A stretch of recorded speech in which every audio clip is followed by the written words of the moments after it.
हाँ तो मित्रों, हिंदू समाज की व्यवस्थाएं, इस पर पहले मैंने एक वीडियो आपको भेजी थी, उसी को आगे बढ़ाते हैं। व्यवस्थाओं की पृष्ठभूमि। वैदिक काल में वर्ण व्यवस्था गुणावगुण के आधार पर स्थापित की गई थी और समाज के सभी वर्गों को अपने अपने गुणों के आधार पर संपत्ति, शिक्षा, धर्म, शास्त्र, विद्या आदि के मामलों में समान अधिकार प्राप्त थे। महाभारत के शांति पर्व में भृगु ऋषि द्वारा वर्ण निर्धारण के बताए गए आधारों के अनुसार मन, वचन एवं कर्म से अशुद्ध ब्राह्मण को शूद्र की श्रेणी में रखा गया है। वेदों से संबंधित शतपथ ब्राह्मण नामक पुस्तक में शूद्रों को होम करने तथा वेद पाठ का अधिकारी बताया गया है। श्री राम के पिता दशरथ की एक पत्नी परिव्रता शूद्र वर्ण की थी तथा रावण की बहुत सी पत्नियों देव कन्याएं थीं। इन बातों से स्पष्ट है कि राम काल त्रेता युग एवं कृष्ण काल द्वापर में भी अंतर्जातीय विवाहों की मान्यताएं थीं और समाज के सभी धर्मों के जीवन के प्रत्येक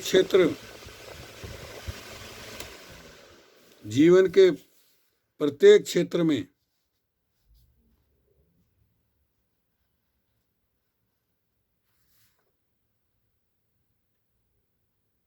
समान अधिकार थे, परंतु कालांतर में समाज के कुछ विशेष वर्गों द्वारा निजी स्वार्थों की पूर्ति हेतु इस वर्ण व्यवस्था को जाति व्यवस्था में बदलकर समाज के ही अधिसंख्यक वर्ग को संपत्ति, शिक्षा, शास्त्र, विद्या जैसे जीवन के आवश्यक अधिकारों से वंचित कर दिया गया था। संसार के इतिहास की घटनाएं साक्षी हैं कि समय समय पर किसी भी व्यवस्था के विकृत होने पर कोई न कोई सुधारक पैदा होते रहता है। इसलिए इस क्रम में सिद्धार्थ गौतम का उल्लेख करना प्रासंगिक होगा। प्राचीन भारत में वैदिक काल की सामाजिक व्यवस्था में विकृतियां पैदा होने पर सिद्धार्थ गौतम 563-483 ईसा पूर्व ने एक क्रांतिकारी समाज सुधारक के रूप में बौद्ध धर्म के सिद्धांतों का प्रचार करके हिंदू समाज में उत्पन्न विकृतियों, जाति प्रथा, असमानता, अन्याय, छुआछूत आदि को जड़ से उखाड़ फेंका था और समता, स्वतंत्रता, न्याय एवं बंधुता के सिद्धांतों के आधार पर एक नए समाज की रचना की थी तथा गौतम बुद्ध की मृत्यु के पश्चात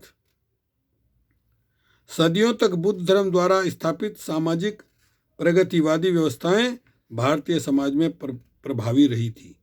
परंतु ईसा से 200 वर्ष पूर्व मौर्य वंश के बुद्ध धर्म अनुयायी राजा बृहदत्त मौर्य की उसके ब्राह्मण सेनापति पुष्यमित्र शुंग द्वारा लगभग 185 ईसा पूर्व हत्या करके मनुस्मृति पुस्तक की रचना कराकर मनुवादी व्यवस्था वाले धर्म की स्थापना की गई थी।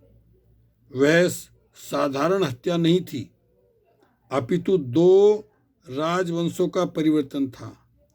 वह फ्रांस की राज्य क्रांति की तरह राज्य क्रांति थी, जिसने घटनाक्रम को एक नए मोड़ देते हुए भारत के आगामी इतिहास को पूर्ण रूप में बदल दिया था।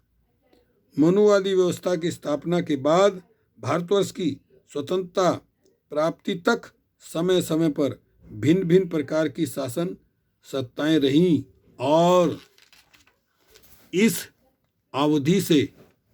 अवधि में मनुवादी व्यवस्था में सुधार लाने हेतु समय समय पर बहुत से सामाजिक एवं धार्मिक आंदोलन भी होते रहे हैं, परंतु मनुवादी व्यवस्था का भारतीय समाज पर प्राय सदैव प्रभाव रहा है। जिसके कारण मुस्लिम एवं अंग्रेजों के शासनकाल में भी इस व्यवस्था की मान्यताओं में कोई महत्वपूर्ण सुधार नहीं आ पाए। परंतु यह बात अवश्य हुई कि समय समय पर हुए सामाजिक एवं धार्मिक आंदोलनों के फलस्वरूप भारतीय समाज में सामाजिक प्रगतिवादी व्यवस्था की विचारधारा भी प्रचलित एवं विद्यमान रही। तो साथियों, इस तरह छोटी छोटी वीडियो के द्वारा मैं आपको विस्तार में बताऊंगा। ओके, शुक्रिया, धन्यवाद।